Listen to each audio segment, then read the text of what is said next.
Fellow Nigerians, the 2020 celebration of Democracy Day marks 21 years of uninterrupted civil administration in our dear country. This day provides us an opportunity to reflect on our journey as a nation, our achievements and struggles. It is a day to honor our founding fathers who toiled to establish our republic and every Nigerian who has worked tirelessly to sustain it. We are celebrating this year's Democracy Day despite the COVID-19 pandemic, which afflicts our nation and the whole world. It is indeed a very difficult time for everyone, especially those who have lost loved ones to the virus and those whose sources of livelihood have been severely constrained by the stringent measures we introduce at every level of government to contain the virus and save lives. The dedication of our health and other essential services staff towards containing this virus is a testament of our courage and resilience as a people and as a great nation.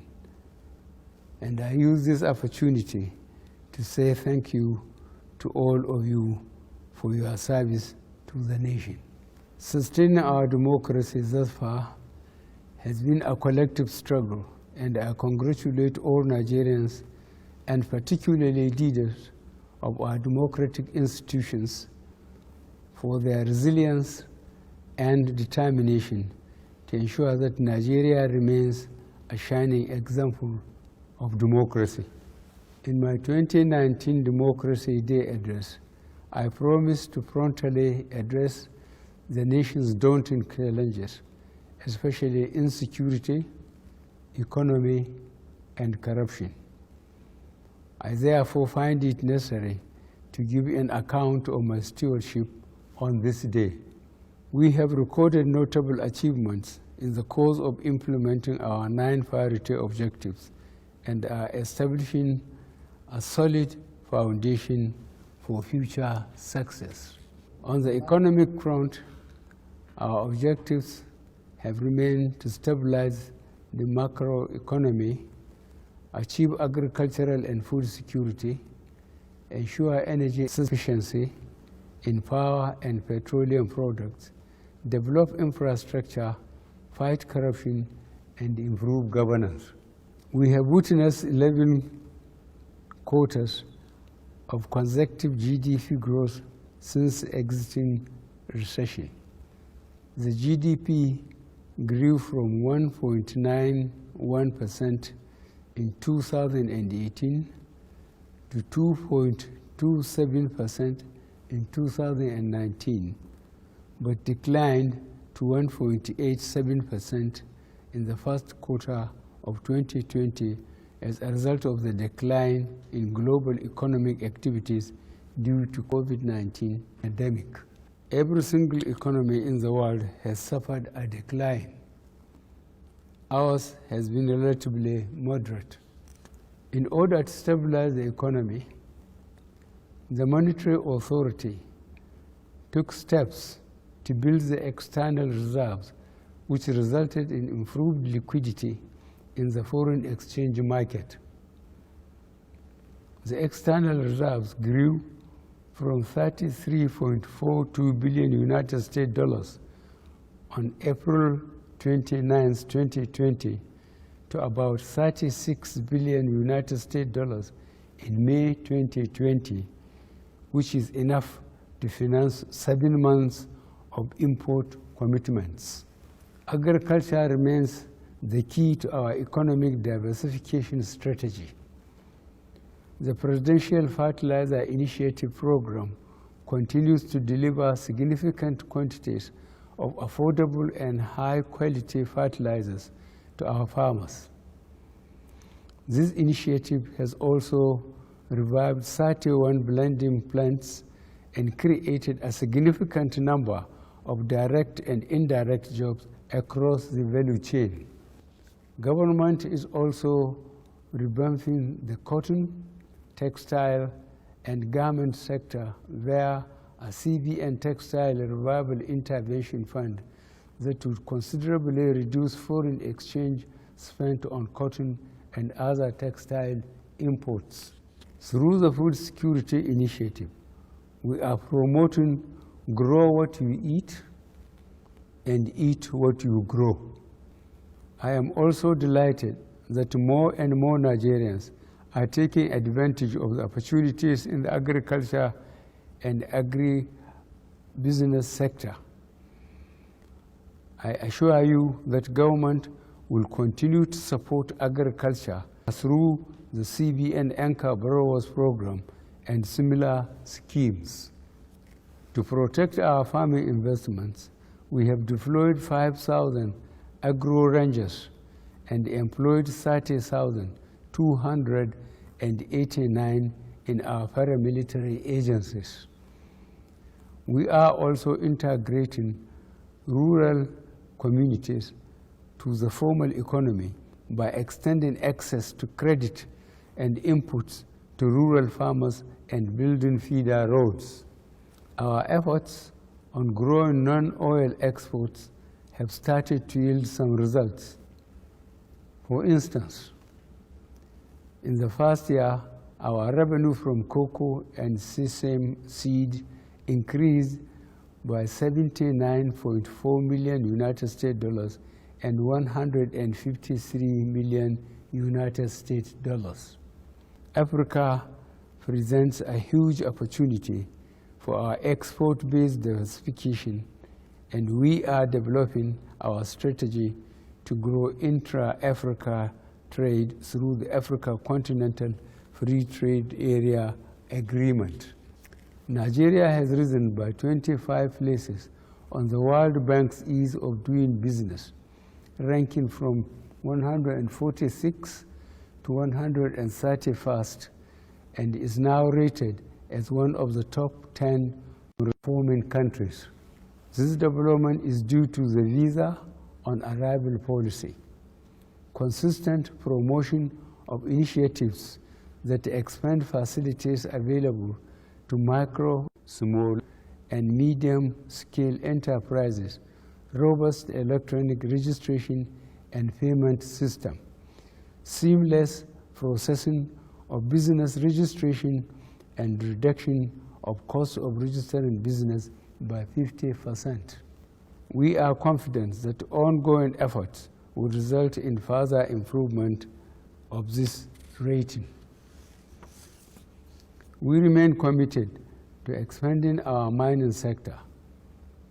To this end, I have directed the resuscitation of the Ajaokuta steel plant based on government-to-government financing and a public-private sector financing. With foreign and domestic investments and the participation of small-scale miners, we are harnessing the supply value chain in gold production. We will also be launching a fully digitized mineral rights management platform for quick processing of mineral rights application, digitization of records, and plugging revenue leakages. The power sector remains very critical to meeting our industrial development aspirations, and we are tackling the challenges that still exist in the delivery of power through different strategies. We are executing some critical projects through the transmission, rehabilitation, and expansion program, including the Aloaji to Onitsha, Delta Power Station to Benin, and Kaduna to Kano. B, 330 kV DC 62-kilometer line between Birnin Kebbi and Kamba. C, Lagos-Ogun Transmission Infrastructure Project. D, Abuja Transmission Ring Scheme. And E, Northern Corridor Transmission Project. Our agreement with Siemens will transmit and distribute a total of 11,000 megawatts by 2023 to serve our electricity needs. On transportation, another critical sector to improving our economic competitiveness, we are growing the stock and quality of our road, rail, air, and water transport infrastructure. Through the Sukuk-funded road projects, a total of 412 kilometers of the targeted 643 kilometers road projects have been completed, representing 64%. The Prudential Infrastructure Development Fund projects are also progressing very well. On the second Niger Bridge, piling work has been completed and the approach roads are being constructed. 48% of work on this bridge has been achieved. We have constructed 102 kilometers of 376 kilometer Abuja-Kaduna-Kano road, representing 38%, and the 42.9 kilometer Obajana-Kabba road is 87.03% complete. Furthermore, the Federal Roads Maintenance Agency has completed routine maintenance on over 4,000 kilometers of federal roads out of the 5,000 kilometers targeted. We are extending and upgrading our railway network too. We are introducing more locomotives, coaches, and wagons for the Abuja-Kaduna rail line. The Central Ajakuta-Itape Warri line has been completed and is being extended from Itape to Abuja on one end and from Warri town to Warri port on the other. The Lagos-Ibadan rail line is 90% completed and would be extended to the Lagos port, which would help address the long-standing gridlock at the Apapa port. The Kano-Maradi single-track standard gauge railway, Coastal Railway Project, and Port Harcourt-Maiduguri standard gauge railway, with its associated branch lines running through the southeastern and Gombe State's Industrial Park and Bonny Deep Seaport, are all ready for concessioning. Government continues to make investments in the aviation sector to position it as a travel and trade hub in West Africa and the wider African continent. Airport terminals in Abuja, Lagos, Kano, and Port Harcourt are being expanded, while the rehabilitation of the Enugu airport is almost completed. All our airports are being raised to international standards with the provision of necessary equipment, especially navigational aids, to guarantee world-class safety standards. For the first time in over 10 years, Nigeria is conducting bidding process for 57 marginal oil fields to increase revenue and increase the participation of Nigerian companies in oil and exploration and production business. We continue to grow local content in other areas of the oil and gas sector with the disbursement of funds from the $200 million United States dollars Nigerian Content Intervention Fund to indigenous manufacturers and service providers.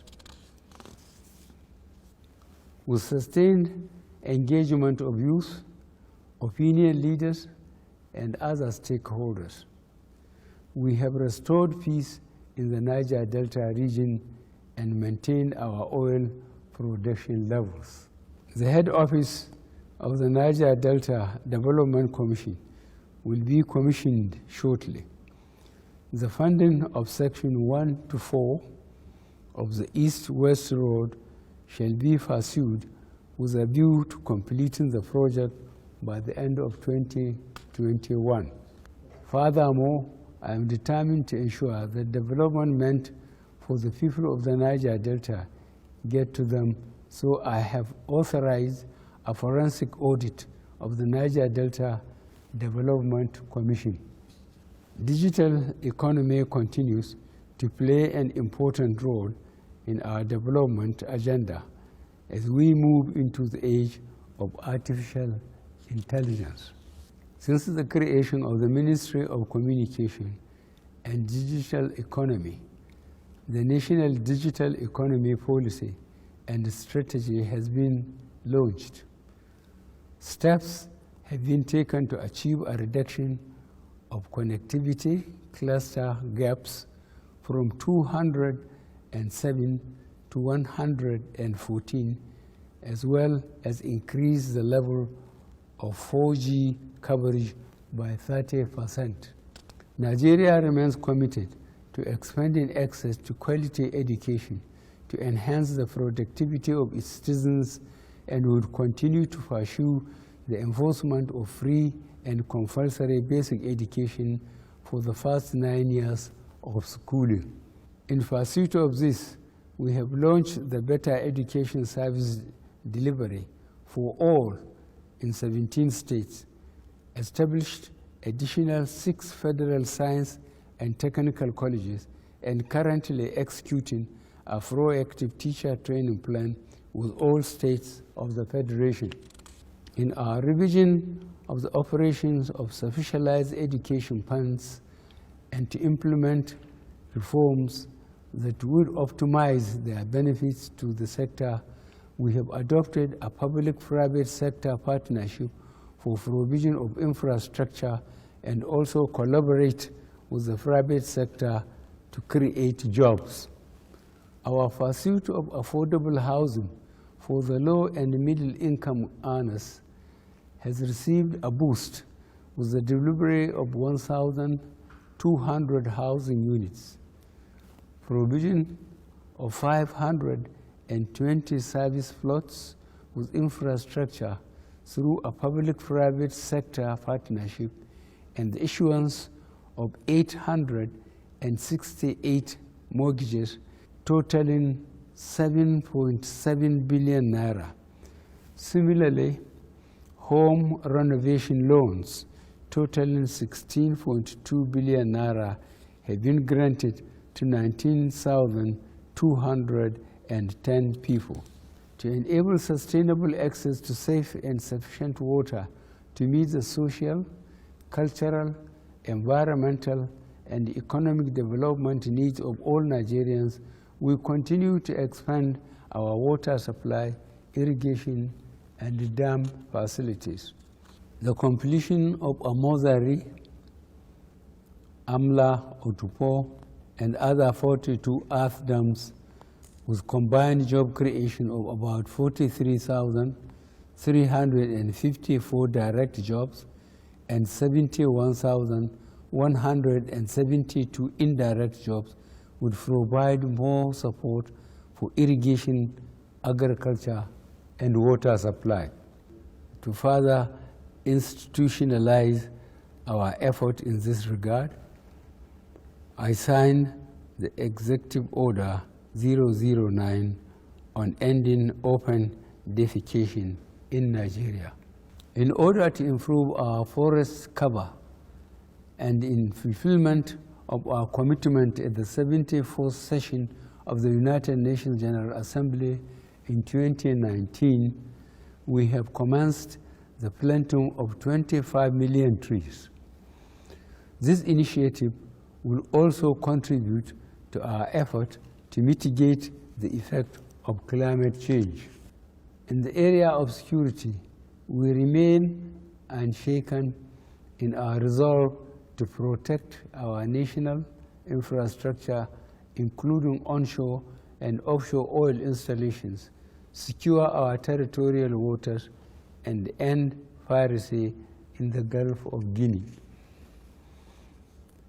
Ending insurgency, banditry, and other forms of criminality across the nation is being accorded appropriate priorities, and the men and women of the armed forces of Nigeria have considerably downgraded such threats across all geopolitical zones. All the local governments that were taken over by Boko Haram insurgents in Borno, Yobe, and Adamawa have long been recovered and are now occupied by indigents of these areas who were hitherto forced to seek a living in areas far from their ancestral homes. The total collapse of the economies of these areas, which constituted a threat to our food security, has also been reversed with the gradual recovery of farming and other economic activities. I regret recent sporadic incidents with tragic loss of lives in Katsina and Borno states as a result of criminals taking advantage of COVID-19 restrictions. Security agencies will pursue the perpetrators and bring them to swift justice. I implore state and local governments to revamp their intelligence assets so that the security agencies can nip in the bud any planned attacks in remote rural areas. I send my heartfelt condolences to all the relatives and the communities affected. As part of the strengthening of our internal security architecture, the Ministry of Police Affairs was created. Among others, government has expanded the National Command and Control Center to 19 states of the Federation, resuscitated the National Public Security Communication System, and commenced the implementation of the community policing strategy. Government has similarly established a Nigerian Police Trust Fund as a public-private sector vehicle for alternative sources of funding security activities. To reduce security challenges through our external borders, especially smuggling of oil products out of the country, inflow of small arms and drugs into the country, and equally protect our local manufacturers, we introduce exercise Swift Response, closing our borders from August 20th, 2019, and have considerably succeeded in meeting its objectives as well as improving our national revenue. Our government has continued to work to reduce social economic inequality through targeted social investment programs, education, technology, and improved information. Our social investment program has continued to be a model to other nations and has engaged 549,500 N-Power beneficiaries, 408,682 beneficiaries of the conditional cash transfer program, and 2,238,334 beneficiaries of the Growth Enhancement and Empowerment Program. This is being done in collaboration with the states. Similarly, market money and trader money programs have provided affordable loans to small and micro-scale enterprises to grow their businesses. Under the national homegrown school feeding program, over 9,963,729 children are being fed to keep them in school and improve their nutritional status. Fellow Nigerians, The year 2020 has been like none other. In January 2020, the COVID-19 was declared a global pandemic by the World Health Organization. The number of global infections have risen from less than 8,000 shared between China and 18 other countries to over 7 million spread over 216 countries and on all continents. Nigeria recorded its first case of COVID-19 on February 27, 2020, and within the first 100 days, I have had cause to address the nation on 3 occasions within 1 month, which underscores the gravity of this pandemic.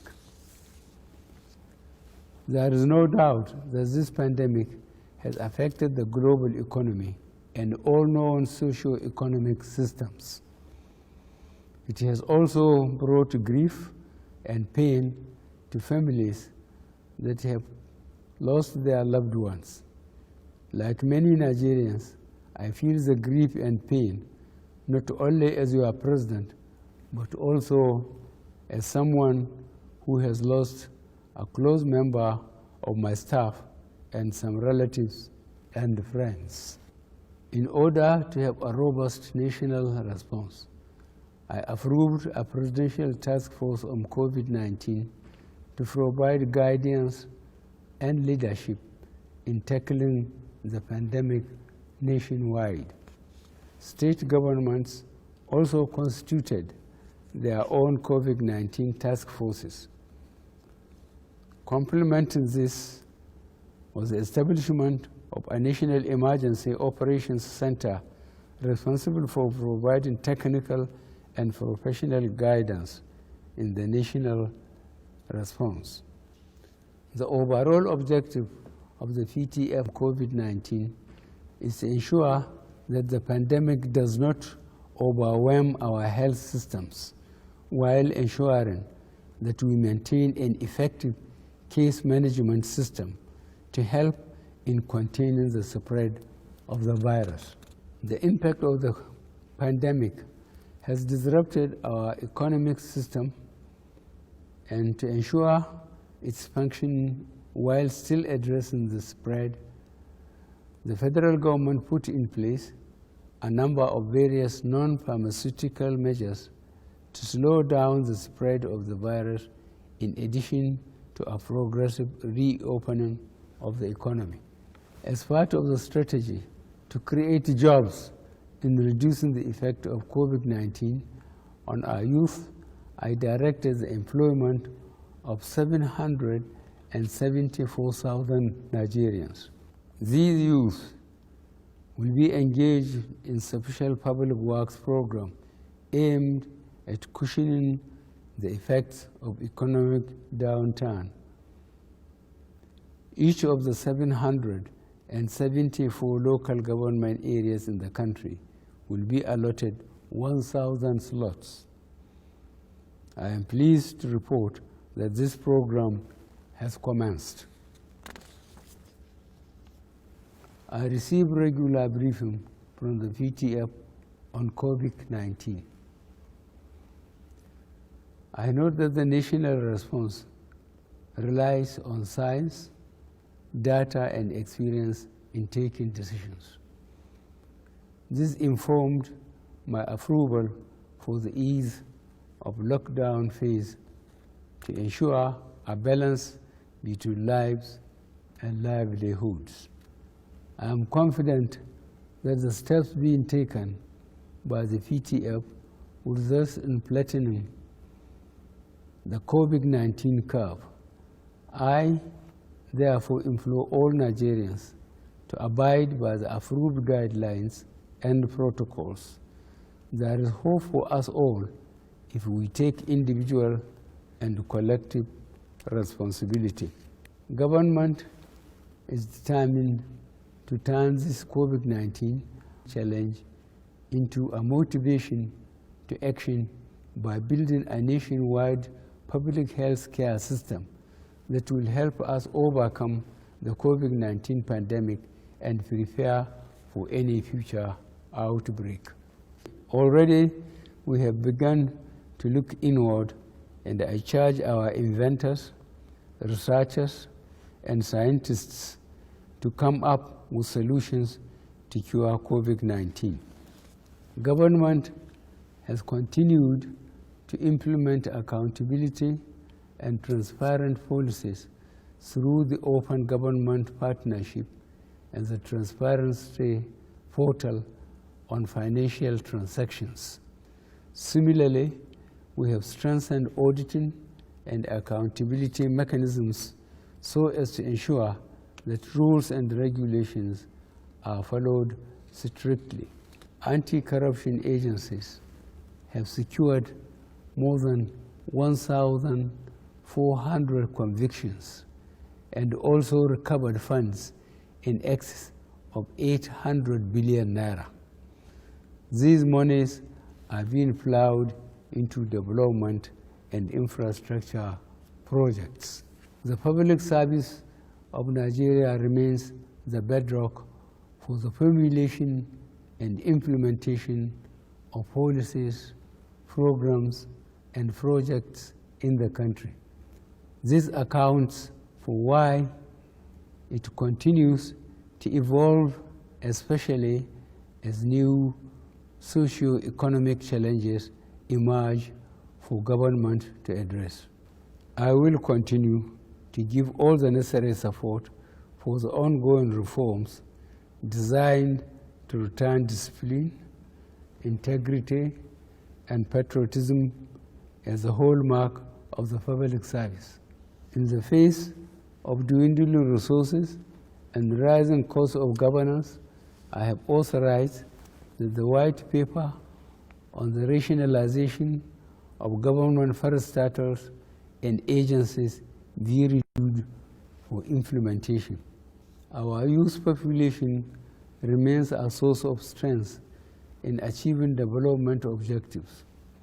In this regard, we would continue to concentrate in developing their skills, providing them with opportunities to express their entrepreneurial, research, and industrial capacities, as well as ample opportunity to take leadership positions in the service of the nation. The commitment of this administration to the well-being of people living with disabilities remains unwavering. Government recognizes their contributions to development. I have directed that all relevant government agencies pay special attention to the peculiarities of persons with disabilities in the formulation and implementation of their policies and programs, and where suitable, their employment. Nigerian women remain a particular treasure to this nation, and for this reason, this administration has continued to give them a place of pride in the affairs of our country. I salute your courage, enterprise, and resilience, as well as your contributions to national development. I wish to assure all our women of this administration's determination to fight gender-based violence through the instrumentality of the law and awareness creation.